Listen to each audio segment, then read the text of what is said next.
Que a graça e a paz do nosso Senhor Jesus esteja com todos vós. Bom, no vídeo de hoje eu vou tratar aqui de um assunto bastante interessante, um assunto muito recorrente, principalmente quando a gente se refere à congregação cristã no Brasil. Então, isso acontece não só lá, acontece em outros lugares também, mas ali, como eu tenho muita experiência lá, eu digo que isso daí é o ponto fundamental, da crença ali na igreja, né? Que é relacionada a muito sentimento, né? Então, essa ideia de sentimentalismo, de que o que confirma se uma coisa é não de Deus, é o sentimento do coração, a palavra de Deus tem que ter tudo envolvido com sentimento de coração. Aí o que que acontece? Quando as pessoas começam a descobrir o evangelho, e principalmente quando vão para igrejas mais reformadas, uma dúvida que ele fica, e aí, como é que é essa questão do sentimento? E o que que acontece? Será que a gente vai sentir as coisas? Não vai sentir as coisas? Então é sobre esse ponto que eu vou falar. Inclusive, tem alguns outros comentários que eu vou trazer, só que antes é o seguinte: não se esqueça, se inscreva no canal. Clique aí embaixo, se inscreva, dê like, curta, compartilhe, porque isso ajuda o canal a crescer e a mensagem a espalhar para muito mais pessoas, tá certo? Então eu conto aí com a sua ajuda. Bom, essa questão do sentimento é uma questão tão importante que chega ao cúmulo, de que nem teve aí no canal do Josafá, né, e o canal do Fernando esses dias atrás, eles pegaram uma pregação aí de um ancião que falou que a Bíblia é farelo, né? Então, qual que é a ideia por trás dessa questão de dizer assim, ó, vocês ficam comendo farelo e deixa o pão de lado. E lembrando que a referência que eles dão para pão é a referência que o pão é aquilo que é pregado na hora, porque Deus revela na hora, e o pão quentinho vai na hora, e não sei o que lá. Mas por que isso? Porque a ideia que se tem ali, qual que é a ideia que paira na cabeça da maioria dessas pessoas, né? É que o pregador ali na comunhão e tal, o que ele está produzindo ali na boca dele é fruto do Espírito Santo que entra nele ali e começa a produzir a palavra de Deus. Então é essa ideia que está por trás disso daí. Então, portanto, para que aquilo tenha uma confirmação, você enxerga a confirmação na manifestação da irmandade, ou seja, no seguinte, começar a gritaria, começar a falar pretensas línguas e coisa e tal, e no sentimento do coração da pessoa. Então, quando ele sente aquele calor no coração, é o que ele fala que aquilo ali é a confirmação que é a palavra de Deus. Mas será que as escrituras dizem a mesma coisa? Será que as escrituras trazem isso como ponto crucial? É disso que a gente vai tratar aqui nesse vídeo agora. Inclusive, é o seguinte, tem até teve uma irmã, né, amiga nossa aí, que em uma conversa, né, com uma pessoa do ministério, ele disse assim, que ele usa até algumas referências bíblicas para dizer assim, o quão importante é essa palavra pregada ali naquela hora e tal, porque a palavra ela tem o poder de penetrar na divisão da alma e do espírito, então, descobrir as coisas que estão encobertas. Então eu vou trazer exatamente essa passagem para mostrar para vocês o seguinte: será que é necessário essa pregação muito eloquente? Será que a palavra de Deus, que é a Bíblia, o que está escrito, o revelado, a palavra de Deus revelada e escrita, ela não é viva também? Então a gente vai trazer exatamente sobre isso, tá bom? Mas eu vou primeiro aqui colocar a primeira referência bíblica, então vou compartilhar minha tela aí com vocês para a gente conversar um pouco sobre esse assunto. Vamos lá. Bom, deve estar aparecendo aqui, beber uma água. Então deve estar aparecendo essa primeira referência à Bíblia. E uma coisa muito importante que vocês têm que sempre lembrar disso daqui quando a gente fala de qualquer coisa relacionada à palavra de Deus e sentimento, que é aqui, ó. Jeremias 17, a partir do versículo 9 aqui. Enganoso é o coração. Então é uma afirmação isso daqui. O coração é enganoso, mais do que todas as coisas, e perverso. Quem poderá conhecer? Então, quer dizer, isso daqui é uma afirmação que está na palavra de Deus, ó, quer ver aqui, ó. Eu, o Senhor, esquadrinho a mente e provo o coração, e se para dar a cada um segundo os seus caminhos e segundo o fruto das suas ações. Então, o que que Jeremias está falando aqui? Primeiro, quem confia no coração e no sentimento do coração está colocando a sua confiança em algo extremamente instável e pouco confiável. Por quê? Porque ele é enganoso. É uma característica do nosso coração. Porque o nosso coração humano está ligado à nossa natureza caída. Portanto, ele busca as coisas que satisfazem a nossa carne.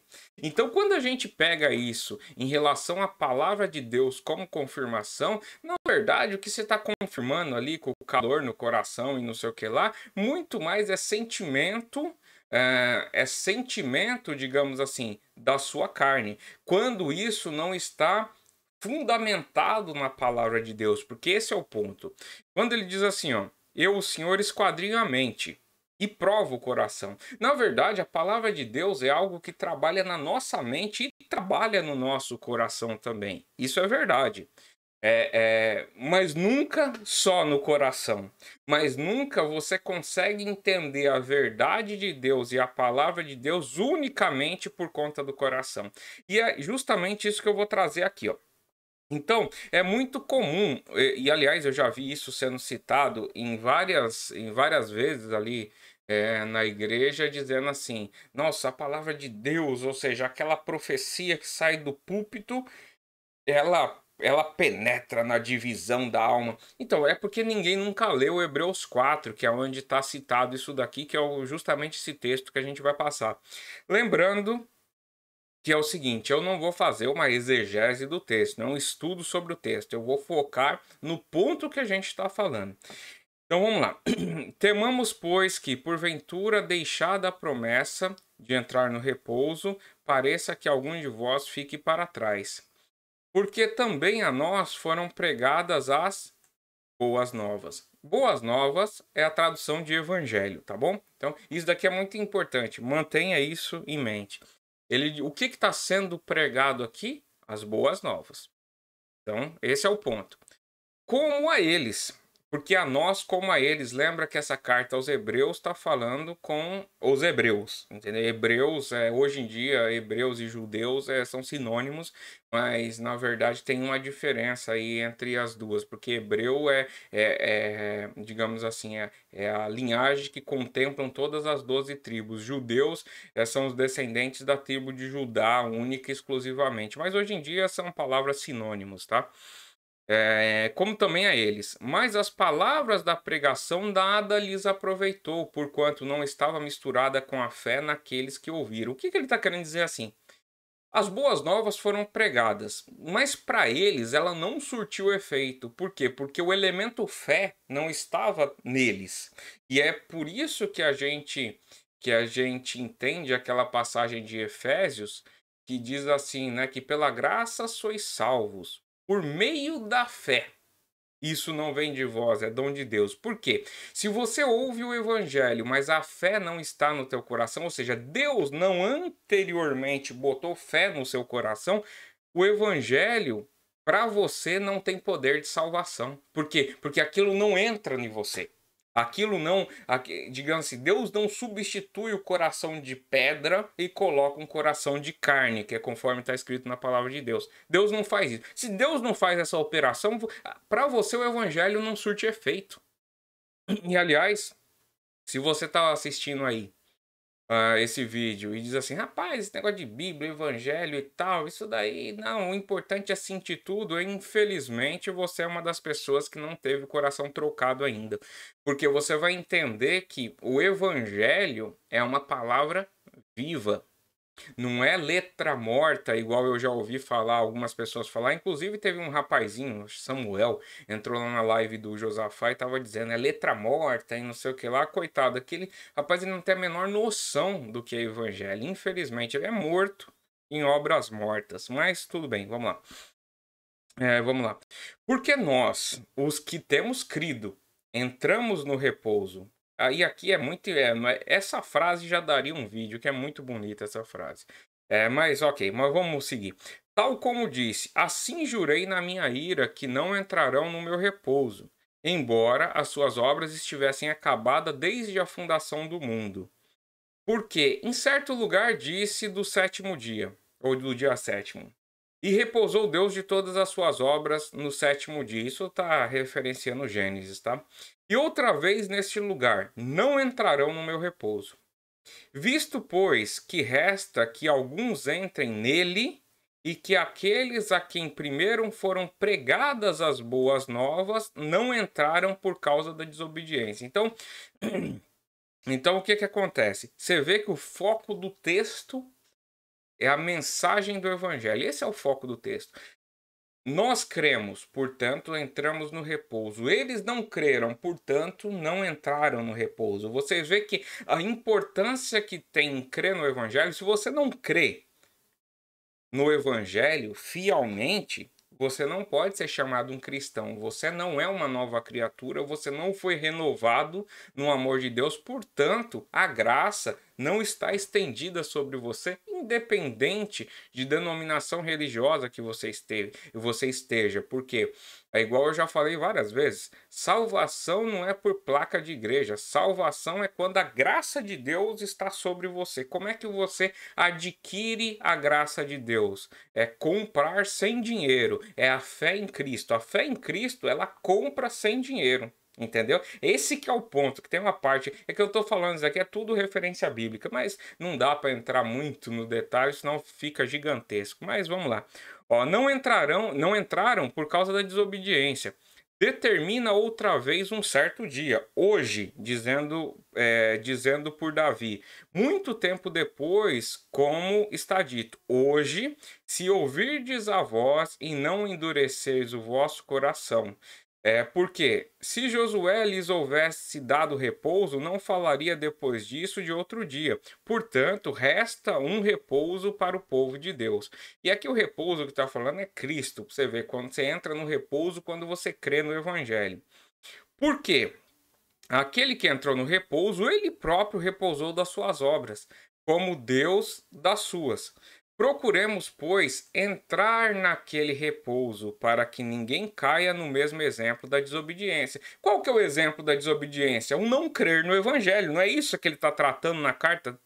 Não é isso que ele está tratando nesse capítulo todo? Ele está falando sobre as boas novas serem pregadas e as pessoas darem ouvido. E inclusive ele cita, hoje é o dia aceitável. Por que hoje é o dia aceitável? Porque se hoje você ouvir esse evangelho e se converter, lembra que isso não é de você, isso é dom de Deus, porque Deus colocou a fé anteriormente em você. Se você está ouvindo o Evangelho e o Evangelho está mexendo com você, significa que o seu coração não é mais de pedra, é de carne. Essa que é a diferença. Por que as pessoas dizem assim, não, o meu negócio aqui é sentir, digamos assim, é revelação, é sentir, é sentir. Por que é desse? Porque o Evangelho não tem efeito em muitas dessas pessoas.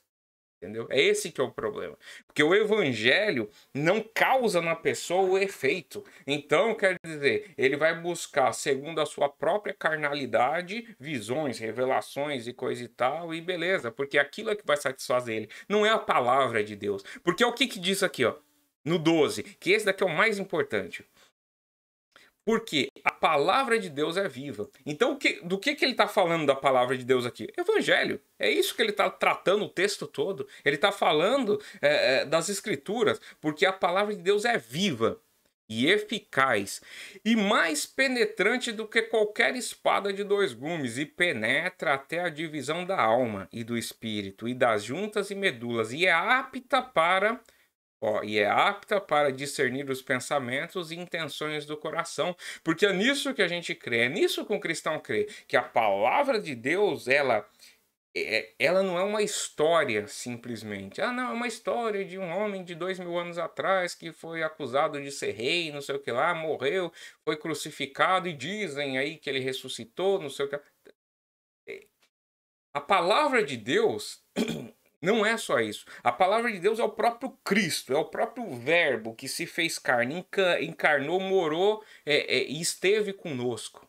Ele mesmo disse assim que era para a gente, digamos assim, conhecer a palavra, porque a palavra é Ele mesmo. Quanto mais a gente se debruça sobre as Escrituras, mais a gente conhece a Cristo e, portanto, a Deus.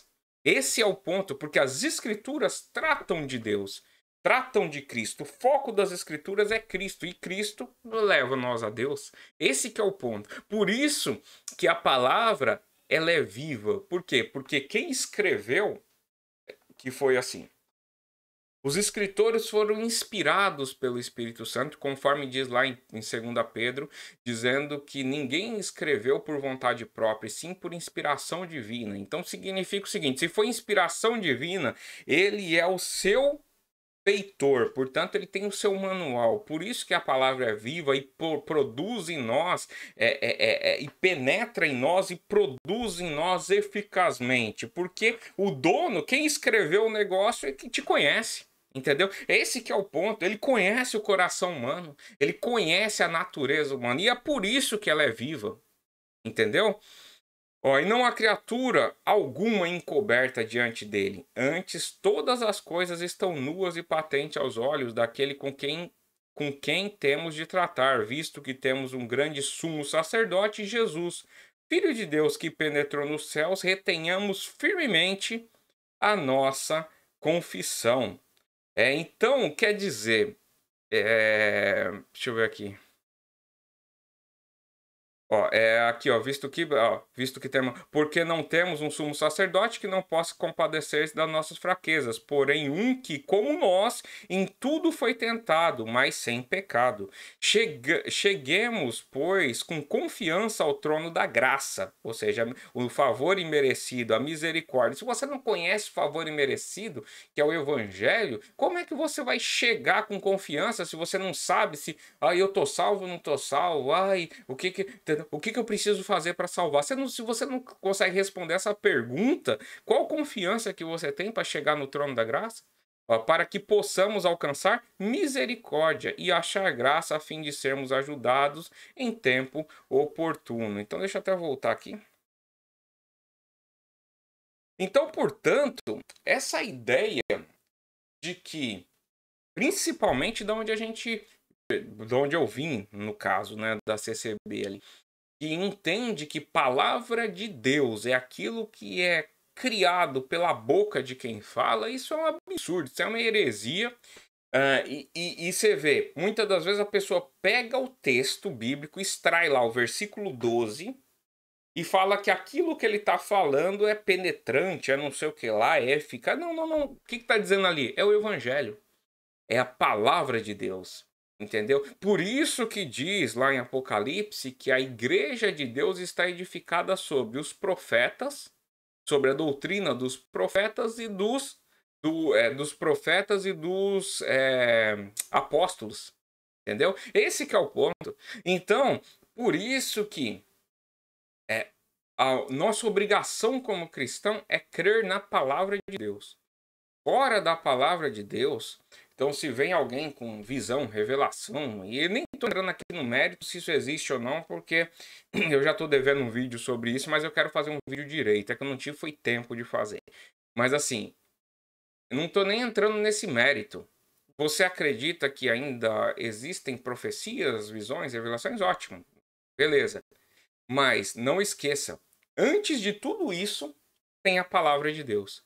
E, portanto, todas essas coisas precisam se submeter à palavra de Deus. Qualquer visão, revelação, profecia, sentimento, sonho que não esteja de acordo com a palavra de Deus, você não. Aliás, a palavra diz que você, na verdade, não pode nem dar ouvido, você tem que reputar isso como anátema. Tá certo? Então, alguém profetizou alguma coisa para você, aí você sentiu alegria no seu coração. Lembre-se, o seu coração é enganoso. Então, portanto, tenha pleno conhecimento da vontade de Deus, que está exposto nas Escrituras, porque senão você será levado em roda por qualquer vento de doutrina, conforme tem escrito na palavra de Deus. Então, a palavra de Deus orienta que a gente cresça no conhecimento, a gente cresça no entendimento, justamente por isso o Espírito Santo distribui dons, e dons de mestres, dons de ensino, para o quê? Para fazer o desenvolvimento nosso e que a gente cresça no conhecimento, cresça, para que a gente não seja enganado. Esse é o grande ponto, tá certo? Eu queria trazer isso daqui porque isso daqui é muito comum. Eu vejo muitas pessoas falando isso. E essa daí, aliás, acaba sendo muitas das vezes as primeiras perguntas que uma pessoa faz. Ué, mas e aí, como é que eu sinto, né, que as coisas são de Deus? Como é que eu sinto? Aliás, eu fiz até um vídeo sobre isso. O vídeo anterior também tratava mais ou menos desse assunto, mas não com esse enfoque que eu dei aqui. Por isso que eu trouxe esse complemento, tá bom? Qualquer coisa, vocês deixem aí nos comentários. Eu queria saber o seguinte de vocês. Se vocês assistiram, se gostaram, se entenderam, se tem alguma coisa a mais que eu preciso colocar. Inclusive, se você tiver alguma coisa para adicionar aí nos comentários, adicione no comentário. Dê like, curta, compartilhe. E a gente se vê aí no próximo vídeo, tá certo? Até mais e tchau, tchau.